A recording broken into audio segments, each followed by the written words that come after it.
Segunda-feira, 21 de novembro de 2022. Vamos ver o que foi destaque nesse fim de semana. General Mourão diz que o Brasil vive uma violação do Pacto Federativo. Gilmar Mendes suspende investigação sobre suspeitas de fraudes na Fundação Getúlio Vargas. Barroso se arrepende de ter falado perdeu Mané numa mola. Após saída de Manteiga, crítico do Pix é nomeado para a transição. Lula não participou da COP27 e a imprensa tenta esconder. Essas e outras notícias deste fim de semana você vai ver agora aqui no Nas Redes.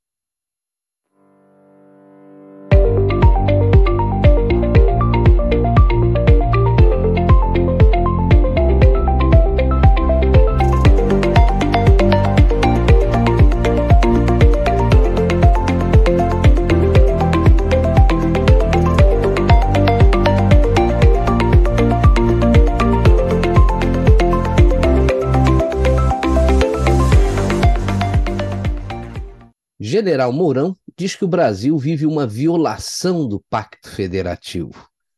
O senador eleito pelo Rio Grande do Sul, Hamilton Mourão, escreveu em suas redes sociais que o Brasil está em um regime de exceção e que o judiciário está violando o Pacto Federativo com ações inconstitucionais e ilegítimas, sempre feito de maneira monocrática.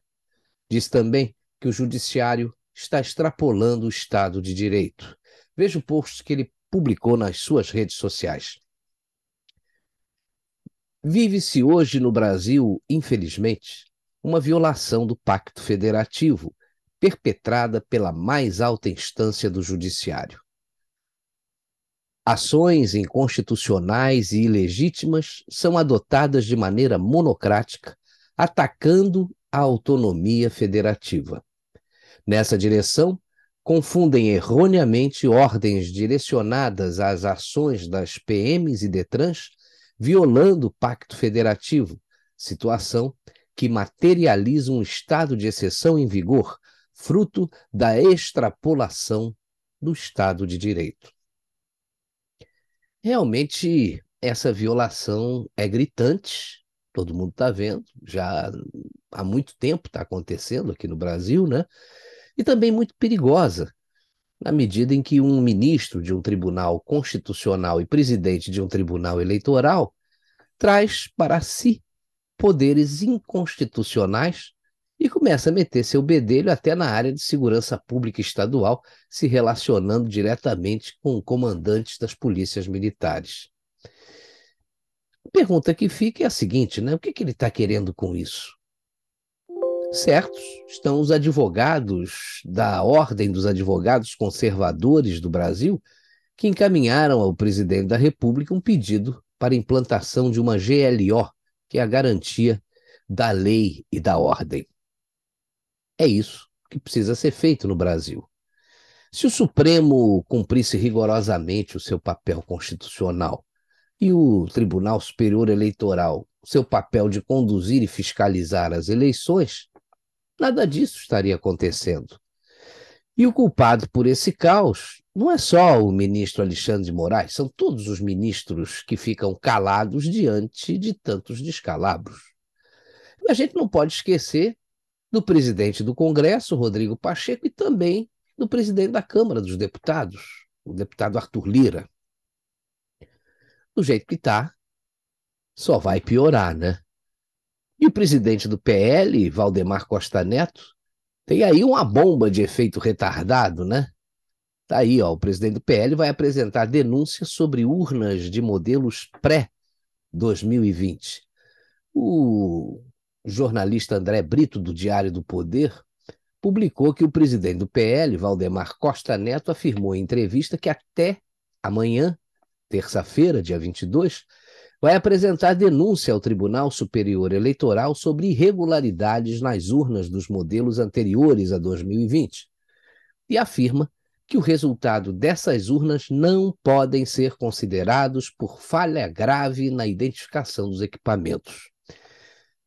O Valdemar Costa Neto disse que são urnas antigas, né? E todas elas têm o mesmo número, o que é estranho. Não tem patrimônio, não tem como controlar a urna. Você vai checar a urna antes da eleição e são todas com o mesmo número, disse o deputado, né? Segundo o Costa Neto, não há proposta de nova eleição, mas o TSE vai ter que decidir o que vai fazer aí sobre essa situação. Ele foi questionado, né, sobre o fato de ter o mesmo, se ter o mesmo número seria um indício de irregularidade. O presidente do PL afirmou que com o mesmo número você não tem como checar as urnas e atribuir aí condições de cada equipamento individualmente. Ele disse o seguinte, né? Eu insisti com o pessoal, eles foram lá e descobriram isso aí. Temos tudo já comprovado, tudo fotografado, tudo colocado em cartório. Nós não queremos nova eleição, não queremos agitar a vida do país. Mas eles, o Tribunal Superior Eleitoral, tem que decidir o que vão fazer. Mas algumas coisas estranhas aconteceram aí nesse domingo, 20 de novembro, né?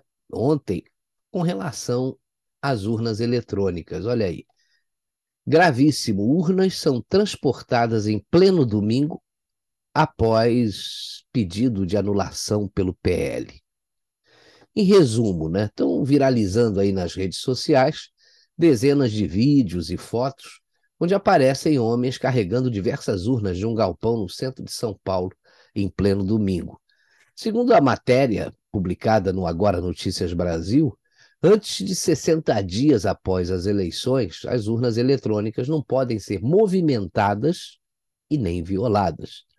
Além disso, o que deixa a situação mais curiosa é que isso está sendo feito um dia após o presidente do PL, o Valdemar Costa Neto, declarar que vai pedir a anulação de diversas urnas que apresentaram impossibilidade de auditoria.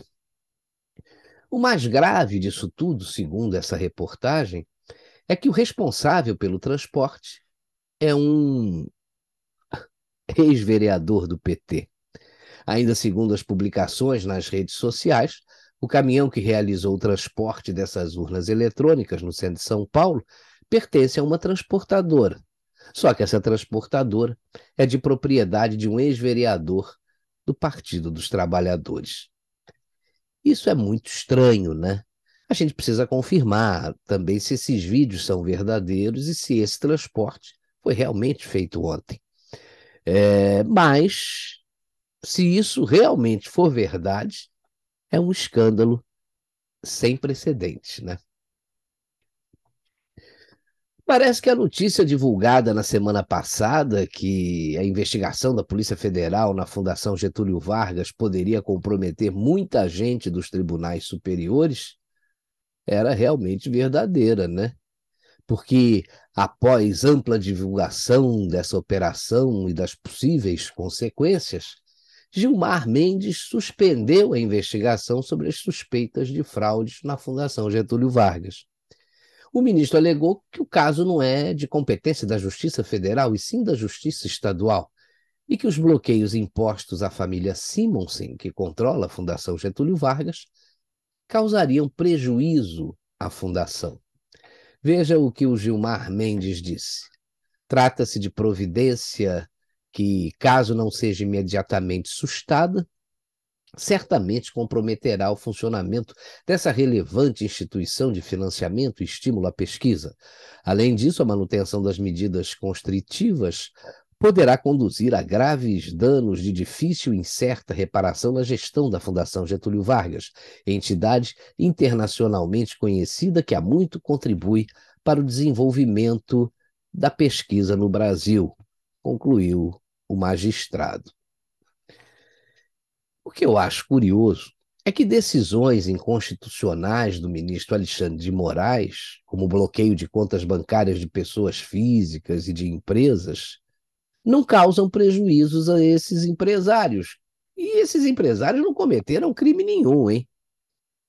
O exemplo mais gritante aconteceu na semana passada, foi o do Banco Rodobens, né? Que fazia operações de leasing para caminhoneiros e teve as suas contas bloqueadas. Os seus advogados não têm acesso ao processo e até agora não têm condições nem de apresentar a defesa. Esse prejuízo pode, né? Tem alguma coisa muito errada com a nossa justiça. E tendo em vista aí as possíveis ligações de pessoas vinculadas às nossas cortes superiores, com esse caso da FGV, essa decisão também soa muito estranho, né? Quer dizer que, para o ministro Gilmar Mendes, a manutenção das medidas constritivas poderá conduzir a graves danos de difícil e incerta reparação na gestão da Fundação Getúlio Vargas.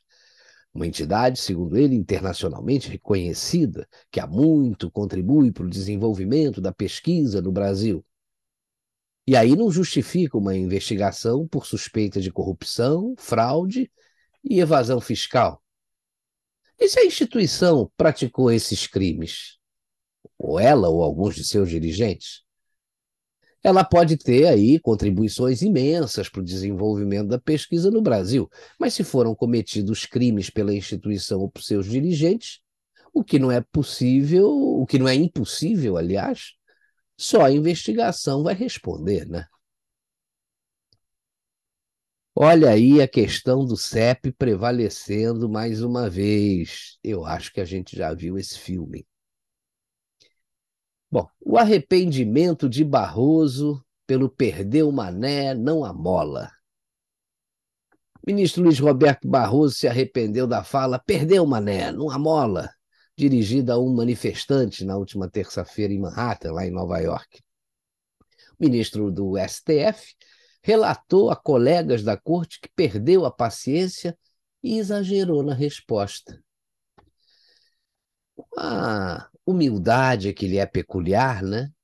Ele só deve ter se arrependido de ter falado essa idiotice após a grande repercussão negativa do fato. A vaidade dele é muito grande, né, para admitir que realmente fez uma besteira. E olha que ele já fez escola, né? O senador Randolfo Rodrigues protagonizou um episódio no aeroporto do Cairo, todo mundo viu aí nas redes sociais, ao ser abordado por uma brasileira e mandou repetidas vezes aí a fala do ministro Barroso: perdeu o mané, perdeu o mané, perdeu o mané. Que fique muito claro, quem perdeu foram vocês, seus dois manés, né? Que mostraram não ter compostura nenhuma. Gostam muito de falar em ética para os outros, mas mostram que não têm a menor qualificação moral para estarem nos cargos que ocupam. Após saída de Manteiga, crítico do Pix é nomeado para a equipe de transição. É o PT, né? De olho no dinheiro. O economista e professor universitário Márcio Postman foi nomeado para integrar aí a equipe de transição no grupo de trabalho Planejamento, Orçamento e Gestão na última quinta-feira. A participação de Postman nos trabalhos da mudança de governo foi anunciada no mesmo dia em que o ex-ministro Guido Mantega pediu para deixar o grupo. Agora, é bom a gente saber, né, que em 2020 o Postman fez uma postagem com críticas ao Pix nas redes sociais. Agora, presta atenção aí no que ele disse. Com o Pix, Bacen concede mais um passo na via neocolonial a qual o Brasil já se encontra ao continuar seguindo o receituário neoliberal. Ele disse ainda que, na sequência, vem a abertura financeira e a escancarada aí com o real digital e a sua conversibilidade ao dólar, condição perfeita ao protetorado dos Estados Unidos. Olha a cabeça desse sujeito. É mais uma amostra do que vem por aí, né? Tudo indica que a gente vai ter taxação do PIX, fortalecimento dos sindicatos com a volta aí das cobranças obrigatórias para o trabalhador, que tinha se livrado dessa praga, aumento de impostos e aparelhamento das estatais. Tudo como antes no quartel de Abrantes, né? E depois que internautas descobriram e divulgaram que Lula não participou das conferências oficiais da COP27, a imprensa militante tenta mostrar que o discurso feito pelo presidente eleito para militantes de esquerda em área alugada teve muito prestígio. Agora a gente entende, né? A quantidade de aplausos que o Lula recebeu. Era todo mundo fazendo parte de uma claque, né?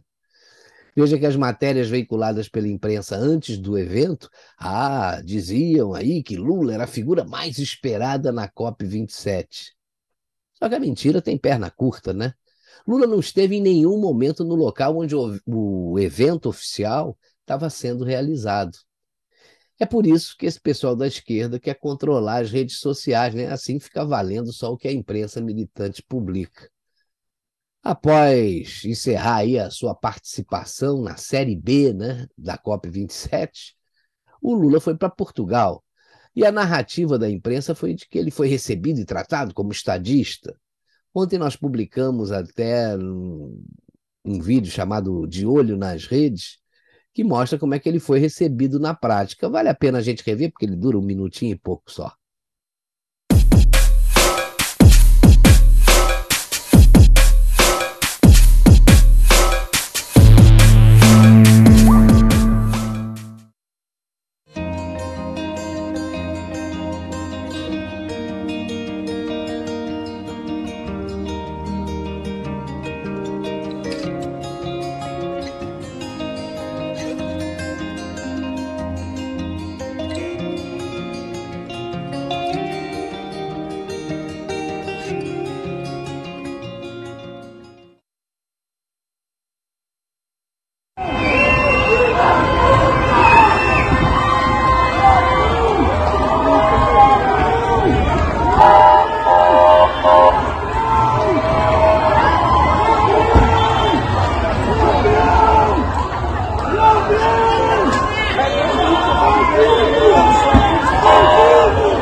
Agora, veja só, era só o que faltava. O PT vai pedir que gastos do Lula sejam pagos pela União. A Gleisi Hoffmann disse o seguinte, né? Vamos requerer que os deslocamentos e estada em Brasília sejam feitos pelo Estado brasileiro. Ele é o presidente eleito. Até agora, segundo a assessoria do Lula, os custos com transporte, alimentação e hospedagem do presidente têm sido pagos, presidente eleito, diga-se aí de passagem, né? Têm sido pagos pelo Partido dos Trabalhadores. O uso de recursos públicos para bancar a equipe de transição está até previsto numa lei aí de 2002. O que não está claro, porém, é se os gastos do presidente eleito ou do seu vice, com viagens e hospedagens, podem ser incluídos, né? Mas já tem senador que apresentou projeto para regulamentar isso e permitir que o deslocamento do presidente e do vice seja pago com o meu, seu, nosso dinheiro, né? Quer dizer, não basta a fortuna do fundo eleitoral que abastece os partidos políticos. Eles querem mais, sempre mais. E a gente sabe, né? Quem vai pagar essa conta somos nós. Eles vêm com muita sede ao pote. Querem até que nós paguemos essa viagem aí ao Egito, em que o presidente nem pisou no palco oficial do evento, foi fazer discurso para sua claque numa área alugada. É uma vergonha, né? Só que o Lula já está vendo aí que a sua vida a partir de 2023 não vai ser fácil se ele tomar posse. E parece que quando ele se sente pressionado, aquele lado pacificador que ele tem, que disse no dia da vitória, esse lado pacificador aflora, né? Olha só. Em tom autoritário e sem aceitar a opinião contrária, Lula solta: ninguém tem autoridade para falar em política fiscal comigo. Em discurso ao lado do primeiro-ministro de Portugal, o presidente eleito afirmou que é possível ter responsabilidade fiscal sem fazer tudo que o mercado quer. Ele voltou a criticar aí a reação do mercado financeiro, as sinalizações de que o novo governo pode desrespeitar o teto de gastos para custear benefícios sociais. O petista disse que ninguém tem autoridade para falar com ele sobre política fiscal. Aí para vocês verem como é que o cara viaja na maionese, né? Se acha o cara, né? É claro que ninguém tem autoridade para falar com ele sobre esse assunto, mas tem uma razão, né? Ele não sabe nada sobre política fiscal. E aquilo que ele pensa e acredita não dá para ser discutido com nenhuma pessoa séria. É aquele blá blá blá sem lé com cré. E para terminar, vai aí uma dica da verdadeira COP que o presidente eleito deveria ter participado. Olha aí. Comando de Operações Penitenciárias. COP. Tenha um bom dia.